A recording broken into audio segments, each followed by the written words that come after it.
Hey guys, welcome to my channel. I hope you're all doing very well and welcome to another edition of what I've been watching. This is the series where I talk about some movies and TV shows that I have been checking out in the last few months that I haven't gotten a chance to do dedicated reviews for. So I'm going to be combining some mini reviews here.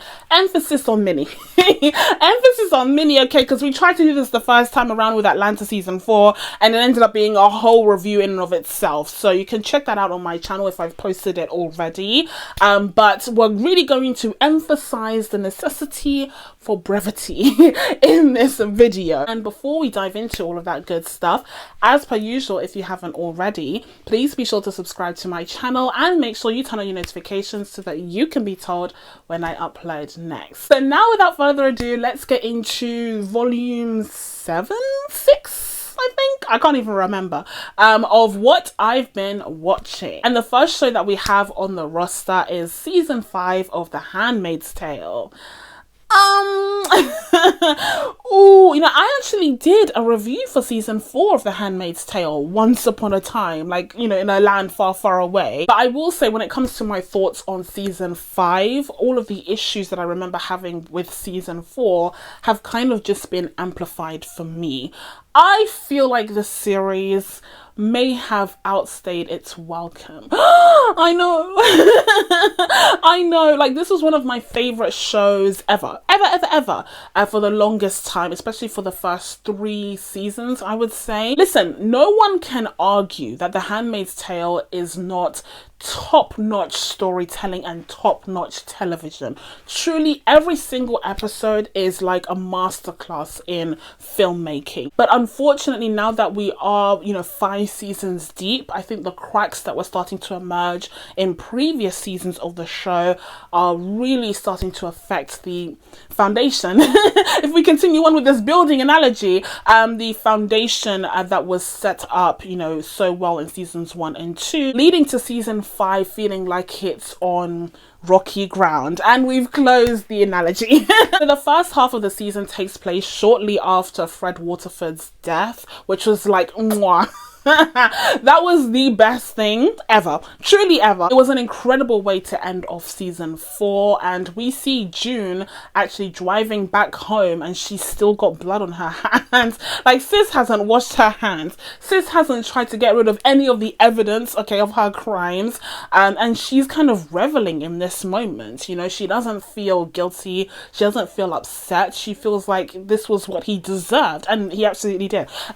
He sucked. Remember, I do feel like the fact that Joseph Fiennes wanted to leave the show gave the show an opportunity to have this storyline to begin with, to kill him off in the most satisfying way. And I feel like it was a boon to the series as well, because it allowed it to move a plot point forward that otherwise I feel would have just been dragged on for even longer, because that's what happens when the show is left to its own devices. It will drag these storylines on forevermore, until I suspect we get into the last minute where everything is quickly resolved, I guess, and that would be really unsatisfying. But I'm getting ahead of myself here, because the first half of season 5 mostly deals with June's psyche and how she's basically having a mental breakdown as a result of her trauma, as a result of this like onslaught of feelings of violence and vengeance. And that's something that's hard to reconcile with her family members like Luke and Moira, who barely recognize, this person that June has become. Because it was one thing when she was fighting for justice and, wanted to have her voice heard and wanted people to hear about the horrors of living in Gilead, especially as a handmaid. They were behind her then when she was fighting the good fight. But what happens when her fight turns bloody and not so good? Okay, not so polished. And it's this idea of someone who suffered from this trauma not being the stereotypical trauma survivor, and instead being very angry and very ugly in her recovery. And I think that was a really interesting theme to explore for the first half of the season. And then in the middle of season 5, we see the show falling back to its comfortable roots, delving into everyone's favorite rivalry, the one between June and Serena. And a lot of you will remember that in season 4, Serena finds out that she is pregnant, and obviously her husband passes away, and so she's left pregnant and alone, and her position in Gilead and in Canada is both compromised. She ends up in the hands of this family. I can't remember what they're called now, my apologies, but they're a family that, you know, follows the Gilead laws and rules, but they live in Canada. So there's this idea that Gilead is already preparing and starting to lay down foundations to extend their reach over to Canada and, you know, start a new Gilead over there. And this family is a part of, you know, laying down that groundwork and having a base in Canada for people who, you know, leave Gilead for whatever reason. But because Serena is this formerly, you know, barren woman who wasn't able to give birth, you know, she tried so many times with her husband, and that's why she had to have a handmaid in the first place. Now she becomes a symbol of fertility. She becomes a symbol of hope for so many people, especially women who are facing infertility in both Gilead but also in Canada. And that's such a fascinating element that they explore in this season, which bleeds into another theme that we'll talk about in a second. But the idea that there are so many people, and in particular women in Canada, who actually envy the women in Gilead because they have such a high fertility rate, you know, with their horrible backward system. It actually works in, you know, birthing children in this world where, you know, babies are becoming more and more infrequent. So, you know, these women are looking up to Serena like this divine goddess, although not goddess with a capital G, because they're, you know, staunchly Christian, and they see her as a figurehead, and they see her as a symbol for what their society could be, which is ironic because June spent the last 3 seasons trying to get out of Gilead. And that again helps lay down the groundwork for, you know, what we saw in season 4 as well, with some Canadians not being on June's side, not being on the side of the Gilead survivors, but rather on the side of the commanders. But in the end, Serena ends up being chased out of the embassy that was set up, and she ends up in that Canadian family's house where she is tormented by the wife, who is like the typical, you know, Gilead wife who wanted to have a kid but couldn't, and now she'll do whatever it takes to have a child, but whatever means necessary. This storyline is just if it sounds like I'm tired, that's because I am. Like, I mean, I'm tired in general, but I'm also just tired of this show for many, many reasons. And the first reason up, since we're on the topic, is this idea that, you know, these women are just so vicious and cruel and just lose their minds over baby. It's like I know that it could be realistic, right? I know that it could be realistic that, you know, in a world where fertility rates are so low, and you're still living in this largely patriarchal society, even in the free world, you know, women are, you know, already under so much pressure to reproduce and, you know, to be mothers and wives and all that. So imagine in this world that pressure would be even more heightened. And so I get it, you know, this depiction makes sense for the world that they have built. I think that my issue is then that it's just not pleasant to watch, and I'm getting kind of tired of it. I think that's the issue. I think that's the issue with a lot of these themes on this show, is that they've always been very harrowing. It's always been very tough to watch, and at this point I'm just getting a little tired of it. And I think the difference is that, you know, before I felt like it was worthwhile because there was a really great payoff to the story, but now it just feels like masochistic, you know. You know, going on the next episode of Handmaid's Tale is just like, do I hate myself at this point?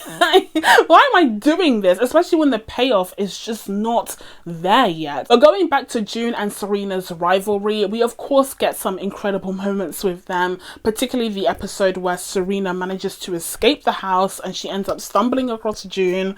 You know, hijinks and whatever. It's very convenient, but fine, we'll allow it. It makes for a great scene where Serena is giving birth to her son. I think the main purpose of Serena's storyline this season was to subject her to like a similar amount of suffering that June had to go through as a handmaid. Like, I think that was what we were supposed to feel. We were supposed to feel a sense of vindication and justice when Serena suffered. But at the end of the day, like, she didn't go through the exact same thing that June went through, and certainly not for the same period of time. So we're never going to be evening those odds. You know, we're never going to see Serena on that same level as June. So I don't think it's wise for the show to even try and make that equivalency. But in the end, we do see the two finally coming back together, you know, rejoining after Serena's hijinks on the show, and they're on the same train trying to get the F out of Canada, or that side of Canada, I think Toronto. And of course they have that wah moment where they're like, oh no, she's here too.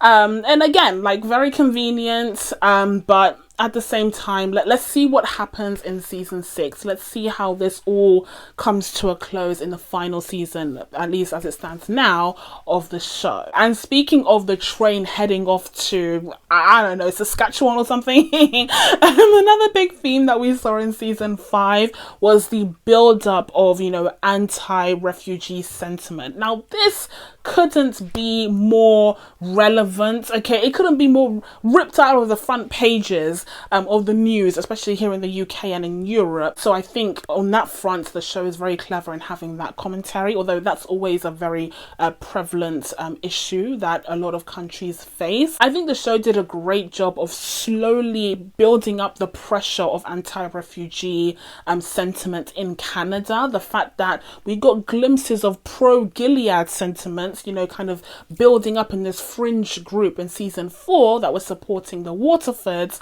but then you move on to season 5 where it's not just pro-Gilead, it's anti-refugee. So this theme is extremely relevant and really, really powerful. And it speaks to something that June says in the final episode of the season when she's talking to Luke, when she's telling him that they need to get the F out of that. They need to leave that immediately, because America wasn't always Gilead until it was. Gilead started to build its foundations slowly but surely in America until the revolution broke out and it became the hellscape that it is now. And she's starting to see those very same changes and the shift in sentiment taking place in Canada, and she recognizes that it's necessary for them to leave, at least leave Toronto, which is where they're at now, to find safety elsewhere. But unfortunately she's not able to make that move with her husband Luke after they end up being separated, because Luke has a warrant out for his arrest because he killed some guy who tried to murder June. Now when it comes to Luke, season 5 definitely tried to make an effort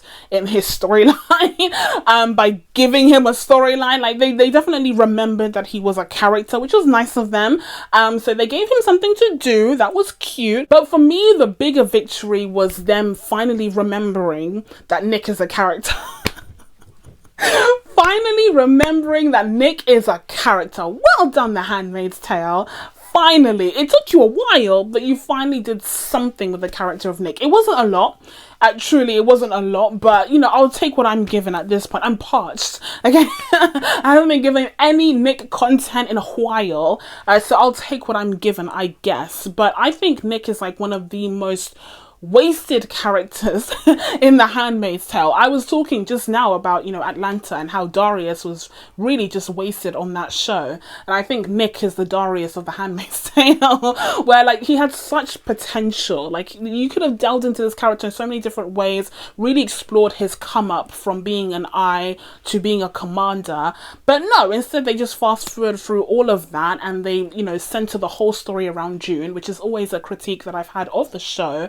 And Nick is just left pretty much empty-handed when it comes to storylines, until the very end of season 5, where he finally makes a choice, you know, takes a stand. And some might say it's too little too late, but for me, I'll take it. I'll see where this goes. Another character that season 5 made decent use of, I would say, is Commander Lawrence. I feel like Commander Lawrence definitely had a step up. He leveled up this season, especially after the death of Commander Putnam. By the way, that scene was that scene where Commander Putnam is finally brought to justice for assaulting one of the handmaids, the girl whose name escapes me at the moment.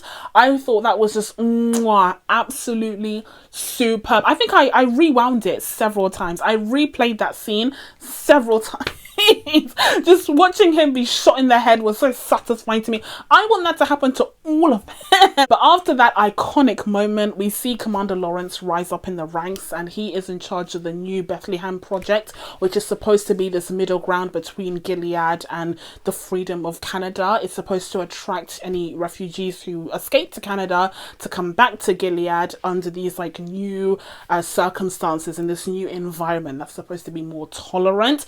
We all know what's going to happen though, right? Like, we all know that New Bethlehem isn't going to work and things are just going to get as bad as they are in the rest of Gilead. So I don't know what kind of hope he's holding on to that he can redeem himself with this project, but I think even he knows in the back of his mind that it's just not going to work out because his arguments lack conviction. So I would say that those characters were decently used throughout season 5 of the show, but unfortunately, in line with the Handmaid's Tale's tradition, there are a bunch of characters that were just wasted, like Janine and Aunt Lydia. You know, they really have not moved on the chessboard much at all in these last few seasons. It feels like the character of Janine is just going round and round and round. They have no idea what to do with this poor thing. You have the character of Moira, who is basically being relegated to a glorified babysitter at this point. Like, it's not great.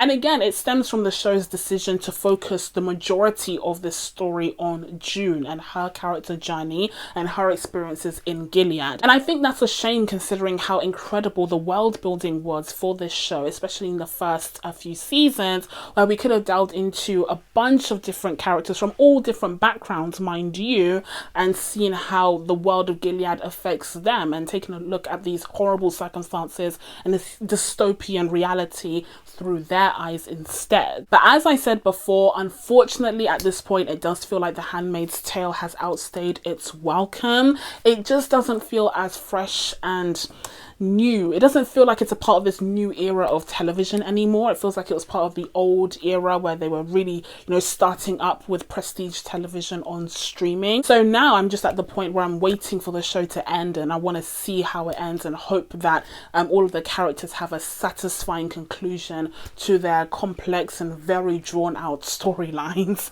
Okay, so the next series that I have on the docket is Netflix's The Empress, and this is a series that focuses on the Habsburg royal family, or rather imperial family, of Austria in the middle of the 19th century. And here the Empress in question is Elizabeth, aka Sisi, who becomes the Empress of Austria after marrying the Emperor Franz. And they have this like romance at the beginning of the series where Franz meets Elizabeth during a meeting between their families when he was supposed to be betrothed to her sister, but he ends up falling in love with her instead, and she ends up moving into the court, in Austria, in the royal palace, where chaos ensues, I guess. It's not even chaos, honestly. Like, it's abuse. Like, it's trauma.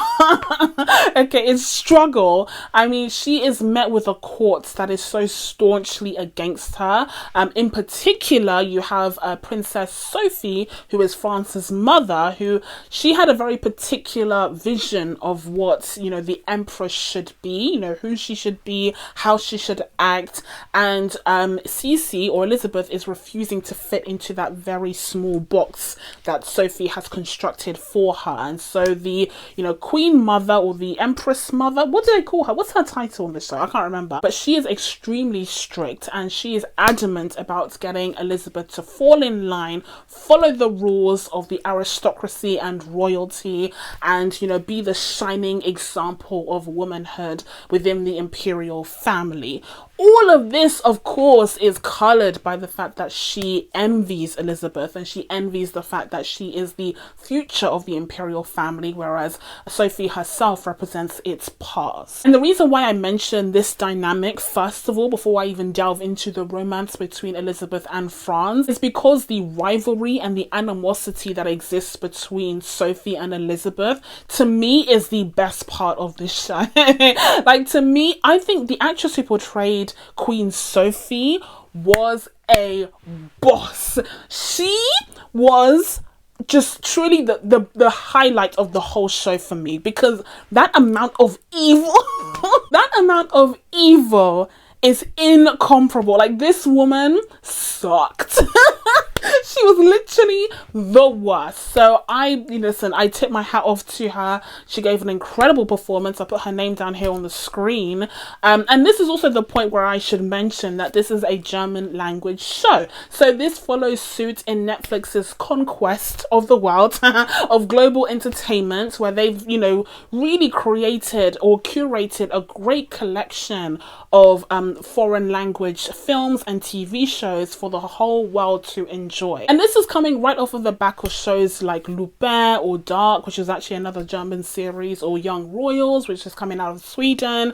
Like, Netflix has a great collection of foreign language TV shows that I think sets it apart from any of the other streaming services to date. Like, none of the other streaming services are doing international entertainment the way that Netflix is. The other girlies need to catch up. The other girlies need to catch up because they are far behind when it comes to this realm of streaming. But going back to Queen Sophie and her relationship with her daughter-in-law Elizabeth, as I said, that part of the series was what was most engaging and astounding for me, seeing just how much of a tormenting figure Sophie was in Elizabeth's life, as well as the suffocation that she felt being in court, because even though she was a duchess and she was born into nobility and aristocracy, she was raised pretty freely. She wasn't raised within the confines of aristocracy and nobility, mostly because of her father. And so then being thrust into a whole different world, being thrown into the royal courts where she is expected to be this, image of a perfect, female representative of the imperial family, is definitely something that causes a lot of pressure and distress within her. And you see her breaking down at several points, calling out for help, only to find no one answering that call. Which brings us to Franz himself. Which brings us to Franz and why I wasn't particularly invested in the romance between Elizabeth and Franz.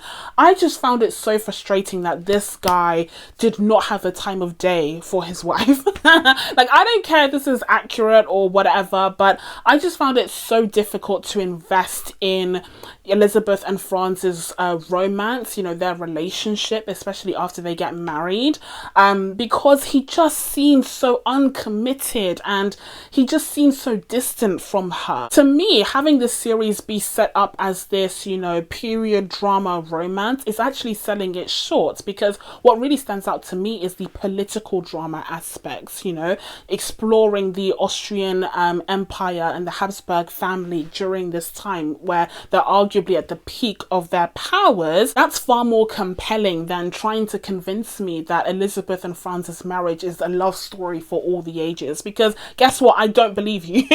Based off of what I'm seeing on the screen, I do not believe you. They had great chemistry at the beginning.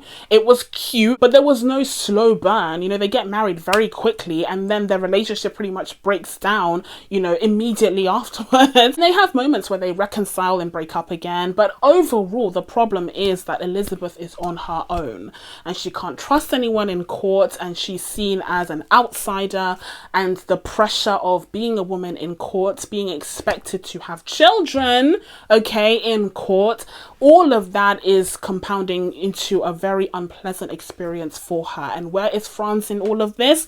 Nowhere to be seen, because he's busy leading a war, and discussing matters of the war between Russia and the Ottoman Empire, which again is very compelling that the show refuses to focus solely on that. You also have the added storyline of the war taking place within Austria itself, and again, very compelling storyline, because here you have the emergence, the beginnings of a revolution. One thing that I appreciated about the series is that you do have scenes that take place outside of the palace itself, where you get glimpses of the lives of, the ordinary common folk who are living and working in horrific conditions, truly life-threatening conditions, and there are no labor laws or poverty laws helping them get out of these horrible socioeconomic circumstances. circumstances. So all in all, you're just thinking, well, what is France doing to actually help his people other than thrusting them into another pointless war? And you see how conflicted he is about that. That scene where he's addressing the soldiers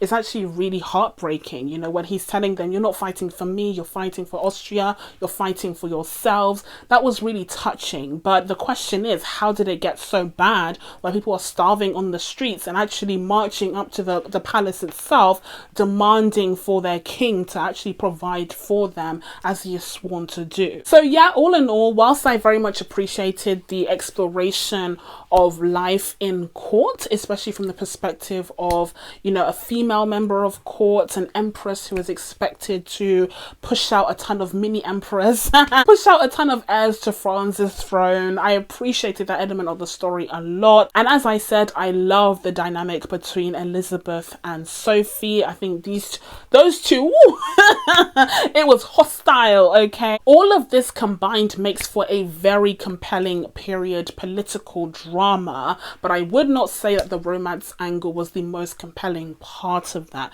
I think it should have been in the back burner. Like it didn't need to be focused on the romance, you know, as much as the series tried to convince us that it did. But still, I must say the romance was not my least favorite part of the series, because that slot is reserved for the costumes. At first, if you've watched The Empress, you'll be like, Jean, you didn't like the costumes? Like, how could you not like the costumes in The Empress? They were beautiful, they were colourful, yet they had the right shapes and blah blah blah. Guys, guys, listen to me. Okay, listen to me right now. Those costumes were horrendous. I'll explain.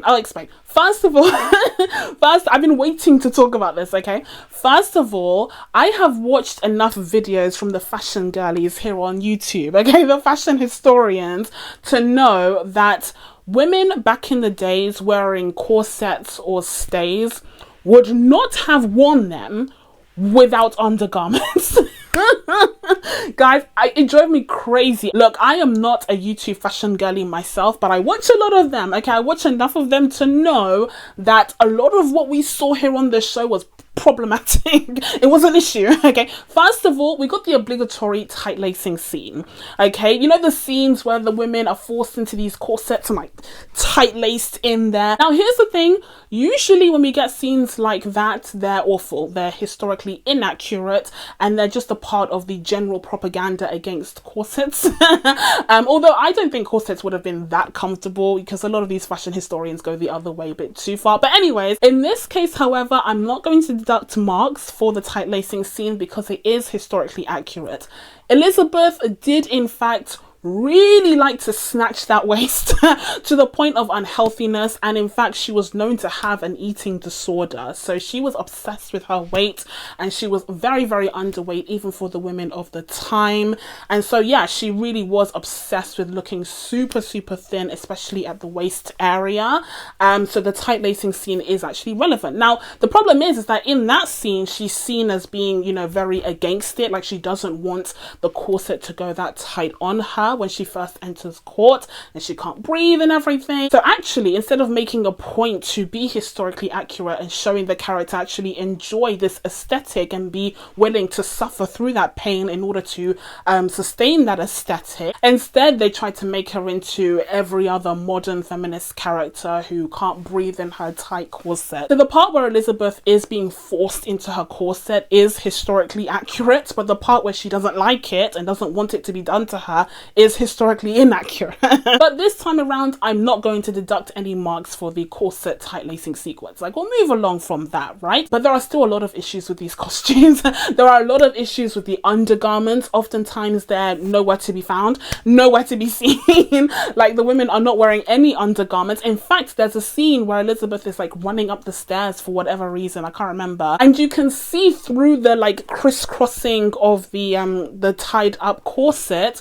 that she's not wearing anything underneath. Like, you can literally see through it and you can see her skin, and that would have never happened on a dress from this period. Like, can you imagine having a whalebone corset tight laced into you with nothing between your skin and that garment? That would literally scrape you up. You will be bruised. But I also took issue with the designs themselves. I really didn't like a lot of the fabrics that were used for the dresses. I'm sorry to say. I thought a lot of them looked ugly as sin. Like, a lot of these looks just did not feel cohesive. It seemed like they were trying to modernize these looks with these more contemporary fabrics and designs. And we've seen this in other shows like Bridgerton or Dickinson or even The Favourite, you know, the movie. But here, to me, it just did not work. Like, I did not like the designs that they came up with. I liked the bright colors, I liked the silhouettes, but the actual fabrics and the intricacies of these designs just looked really plain. First of all, they didn't look intricate, and the fabric just looked bizarre. Like, they just got any old sheet and just made it into a dress. I really was not a fan. But either way, I hope you guys do check out The Empress if you haven't already, because it really is a great watch, and unlike The Handmaid's Tale, it's not nearly as much of a time commitment if you want to catch up. And speaking of the current invasion of period dramas, the next series that I have on my list is yet another one, and that is the Serpent Queen. Yeah, I recently checked out the Serpent Queen. I binge watched it literally like yesterday. Literally yesterday. It's only 8 episodes, and I had a really great time with this series as well. And there are a lot of comparisons that can be drawn between the Empress and the Serpent Queen, even though the events of the series take place about 300 years apart, with the Serpent Queen focusing on the 16th century and the Empress focusing on the 19th century. And in the case of the Serpent Queen, the titular character here is actually Catherine de Medici, or is it Medici? But she was part of the famous Medici family of the Renaissance period in Florence, Italy. They were an extremely powerful family that met their downfall in the 16th century. And here we see Catherine be subject to that witch hunt, okay, because she has that last name and she's associated with the family that was once extremely powerful but became redundant after spending a ton of money funding wars that just did not work out.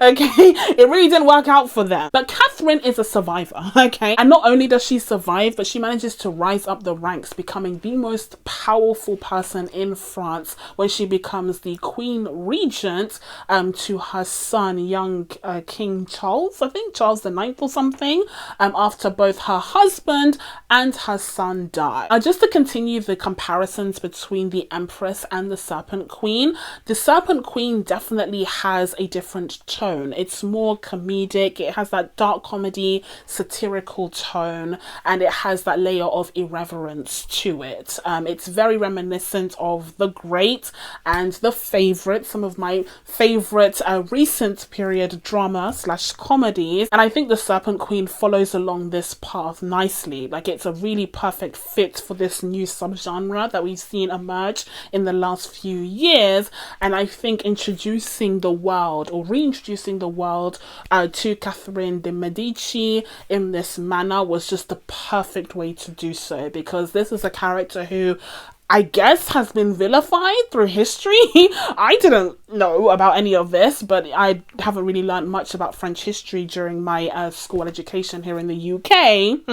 So apparently she's vilified in French history. She's seen as the Serpent Queen, who dallied in black magic and had, you know, everyone around her killed and all of that. And so it's really clever to repackage her story and reintroduce her to the masses through this, you know, satirical and irreverent series that can explore the character with some depth, but also with a light-hearted tone that prevents the series from becoming too much of a downer and prevents the titular character from becoming too much of a villain. But continuing with the comparisons between the Serpent Queen and the Empress, we have two very different lead characters here. In the case of the Empress, you know, Elizabeth is portrayed as a very, you know, sympathetic lead who is going through so much in her life at court, and we feel for her, we empathize with her because of the struggles at court and the breakdown of her relationship with France. But in the case of Catherine, she's a far more complex, multi-dimensional character who is sometimes the heroine of her story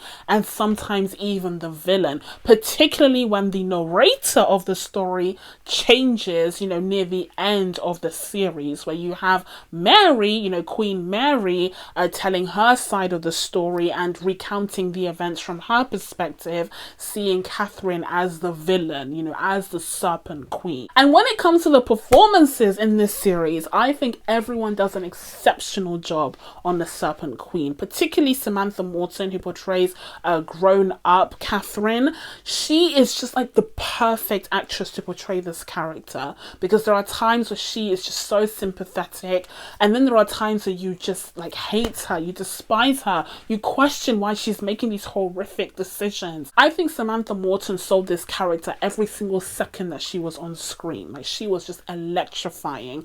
And just across the board, the performances in both the Empress and the Serpent Queen, and of course in the Handmaid's Tale, are exceptional. I mean, this is top tier television, and I think the only reason why everyone is not talking about these shows all at once is because we have just gotten so much content these days that a lot of audiences are divided, and it's tough to get everyone on board to watch one show, which is why series like, you know, House of the Dragon are such a triumph, because even though not everyone watches it, it really is, you know, one of the last vestiges of the water cooler series that we used to see back in the day. Okay, so the next series up on my list is AMC Plus's Interview with a Vampire.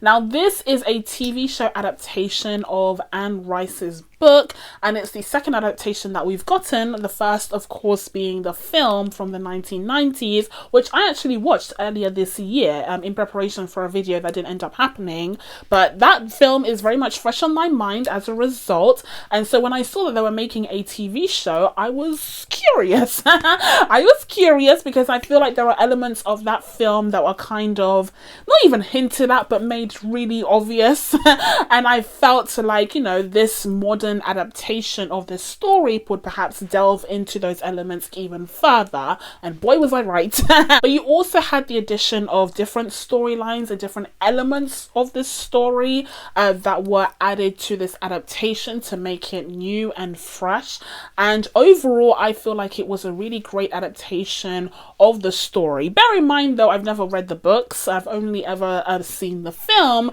so that's the only thing that I have to compare it to. Now, this series, much like the movie, centers on these two vampires, Louis and Lestat. Now, Lestat is the older vampire who comes from France, and he's said to be about, what, like 300, 500 years old? Like, this guy is old. And this guy here, instead of being portrayed by Tom Cruise, is portrayed by Sam Reed, who knocks it out of the damn park. Guys, can we talk about the performances in this show?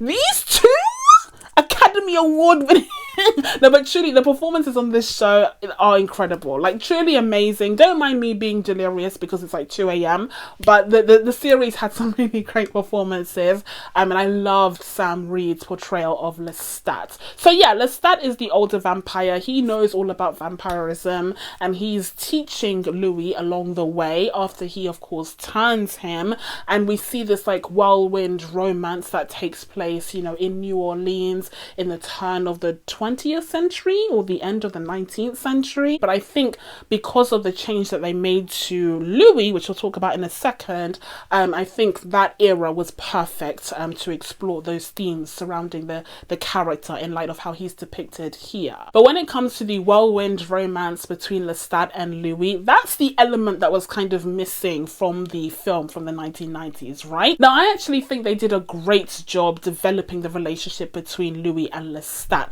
And so I was so surprised to see that in the few reviews that I skimmed over, critics were actually saying that it was a drawback of the series, you know, the fact that the sexuality was so explicit here as opposed to being implicit as it was in the film. I completely disagree with this. I much prefer the fact that they were openly together in this relationship, because it allowed them to explore different aspects of that relationship. It allowed them to just accept the fact that they are in love with each other, and, you know, all of the condemnations and discriminations that come with queerness, especially in this era in history, are explored in the earlier episodes of the series, and then we just get down into the nitty-gritty of the relationship itself. Whereas in the film, it's like it's this implicit, secretive thing that is never really said, and it's like you're spending so much time wondering, are they, aren't they, when there are so many other things that could be explored with the relationship if they had just accepted that as a matter of fact. So I completely disagree with the argument that they should have made it more implicit, just like the film. I think we've moved on from that as a society, hopefully. And I appreciated the exploration of the various complex facets of Lestat and Louis's relationship, especially as it pertained to the second half of the show, which we'll get into in a second. But before that, I did just want to mention that, yes, instead of being portrayed by Brad Pitt as he is in the film, Louis is here portrayed by Jacob Anderson from Game of Thrones. And can I just say that these guys are like not even American. What, Sam Reed isn't French and Jacob Anderson isn't American, but their accents sound legit to me. I don't want anyone from New Orleans being like, that accent is trash, but to me, the accent sounds legit. Like the characterizations were just perfect. They were exceptional. I don't know, like, it's because it's about vampires. Like, it's because it's about vampires and not getting the respect that they're due. But I truly think that these guys gave superb performances. And I was ready to list them on the growing list of incredible gay romances that we have gotten this year, until they got to a point where that was no longer viable, which we'll talk about in a second. But first off, going back to the fact that Jacob Anderson is now portraying Louis, so you have a black actor now portraying a character who was previously depicted as white, and that of course changes the context of the character, and certain historical contexts become more relevant, like, you know, that thing that America did for 400 years, slavery, I think it's called. Yeah, that becomes relevant, as does the antebellum period, and as does, you know, the rise of the black middle class in the early 20th century. So all of that is taken into account when developing Louis' story in this series, and that's something that was absent from the film. And I think it's a welcome addition to this adaptation, because it adds another element to this character. It also allows him to stand on his own as a character before he gets wrapped up in Lestat's like world, and I think that's also important, you know, especially when you have like love stories like this, especially with vampires, like Bella from Twilight. Like her world just became so irrelevant as she got wrapped up into Edward's tornado, his vampiric tornado. Whereas here we have Louis actually having a family and a community that he misses and has to let go of. But again, the love story is so well depicted.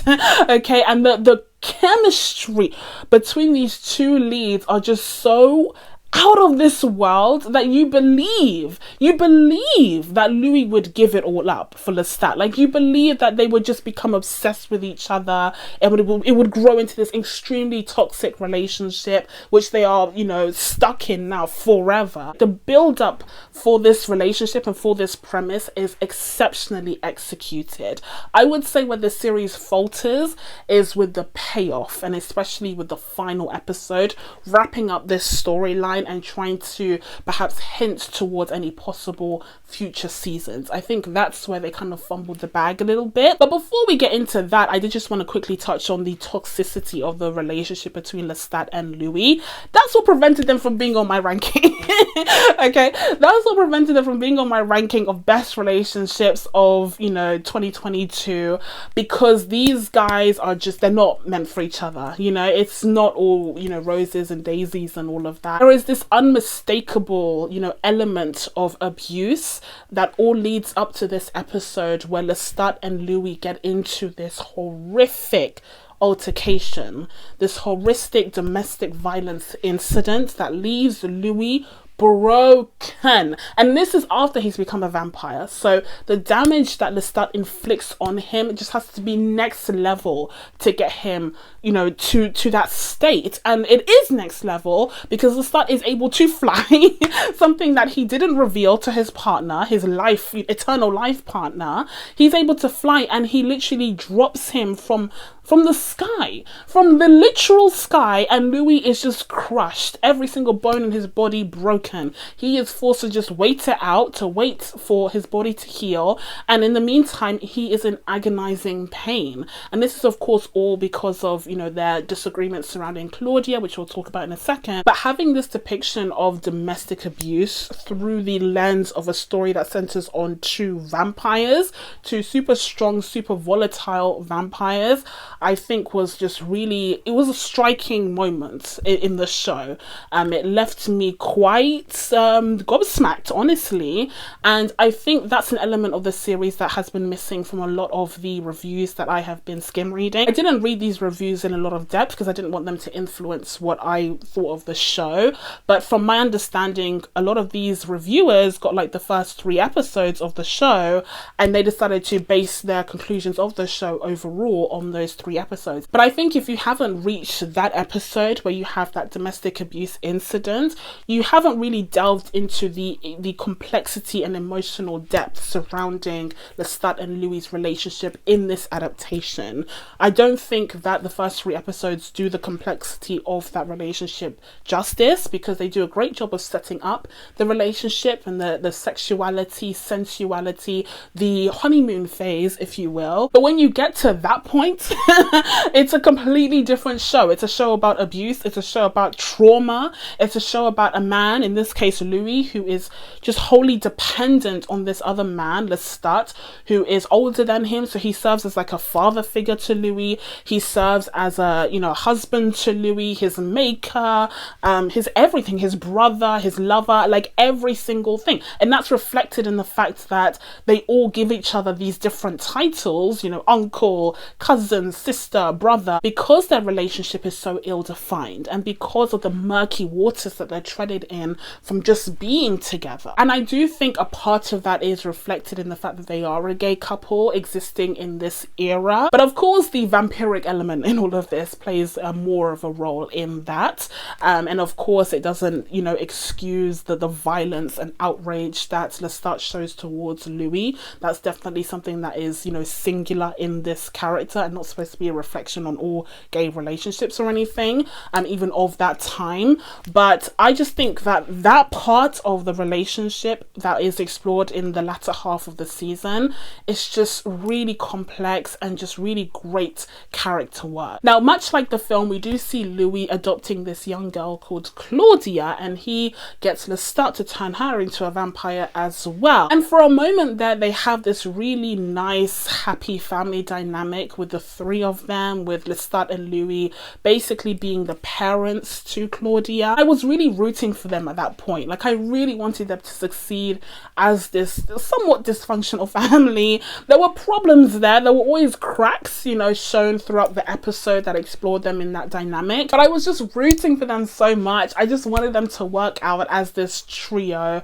But unfortunately, because I have seen the film, I knew that this wouldn't last for long. And so inevitably, we see Claudia start to, you know, ask questions within herself and start to observe the world differently as she realizes that, you know, time is going on and yet her body is not changing. It's stuck in her 14-year-old form, and this is a crucial time where she was supposed to be transitioning from childhood to womanhood, but because she's been turned into a vampire, she's frozen in this body and she won't be making that transition ever. And at that point, when Claudia comes to this realization, it's like her fate worse than death for her, and she resents and hates Lestat and Louis for turning her into this monster. And I think this storyline also benefits from being adapted into a TV show, because you have more time to explore the family dynamic between Lestat, Louis and Claudia, which gives you even more of an impetus to really miss them and to really feel bad when that family dynamic breaks down severely. But like I said, whilst I saw the series kind of weaving its web and leading up to a really great, satisfying finale,